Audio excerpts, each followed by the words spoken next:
Hi అండి.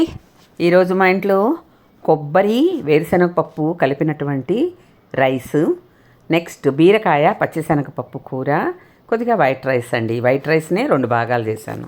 ఇవి ఎట్ట చేశానో చూడండి. ఫస్ట్ వేరుశనగపప్పు కసని వేపుకున్నానండి. డ్రై రోస్టేనండి, నూనెలో ఏమి వేయబడలేదు.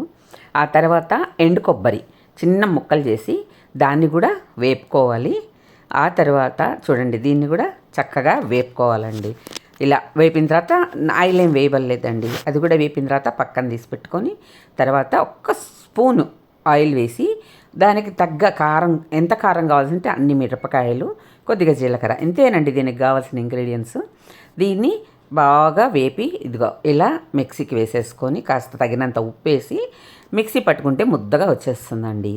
ఆ తర్వాత బాణట్లో ఒక్క స్పూను ఆయిల్ కానీ నెయ్యి కానీ వేసుకొని ఆవాలు, జీలకర్ర, కొద్దిగా ఇంగువ వేసేసుకొని, కొద్దిగా పచ్చిశనగపప్పు, ఒక ఎండుమిరపకాయ, ఇవన్నీ వేసి శుభ్రంగా దోరగా పచ్చిశనగపప్పు కొద్దిగా వేగిన దాకా వేపేసుకొని, ఆ తర్వాత మనం ముద్ద చేసి పెట్టుకున్నాం కదండి, ఆ ముద్దని తీసి మనకి అన్నానికి తగినంత తీసి ఇదిగోండి ఇలా నూనెలో వేసి కాసేపు తిప్పాలండి.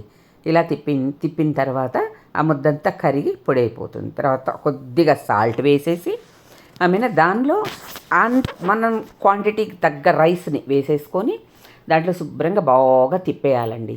తిప్పేసిన తర్వాత కొద్దిగా కొత్తిమీర చల్లుకోవాలి. ఈ నిమ్మరసం అనేది ఆప్షన్ అండి. కొద్దిగా పుల్ల పుల్లగా తగలాలనుకుంటే అవసరం లేదు, ఏ టేస్ట్కి ఆ టేస్టే తినాలనుకుంటే వేయొద్దండి నిమ్మరసాన్ని. కొద్దిగా టేస్ట్ కావాలనుకుంటేనే వేసుకోవాలి, అంతే. అది చేసేసాను. తర్వాత మళ్ళీ ఒక గిన్నెలో కొద్దిగా ఆయిల్ వేసుకొని 2 ఎర్రగడ్డలు, 2 టమోటాలు బాగా తరిగి దాంట్లో వేసి వాడ్చుకోవాలండి. నీట్గా వాడ్చుకోవాలి. వాడేటప్పుడే నేను 1 గంట 2 గంటల క్రితం నానబెట్టుకున్న పచ్చిశనగపప్పు కాసిని దాంట్లో కలిపానన్నమాట. చాలా బాగుంటుందండి బీరకాయల పచ్చిశనగపప్పు. ఇదే ఉడికేటప్పుడే కొద్దిగా కరివేపాకు వేసేసి ఇదిగోండి బీరకాయలు ఇలా తరిగి కొద్దిగా పెద్ద ముక్కలు కానీ తరిగి పెట్టుకొని దానిలో ఉప్పు, పసుపు వేసి కాస్త ఇందాక చేసుకున్న ముద్దనే దాంట్లో కాస్త వేసుకొని, అంటే కారానికి అన్నమాట, వేసుకొని నీట్గా ఉడకబెట్టేసుకుంటే సూపర్గా కర్రీ వచ్చేస్తుందండి.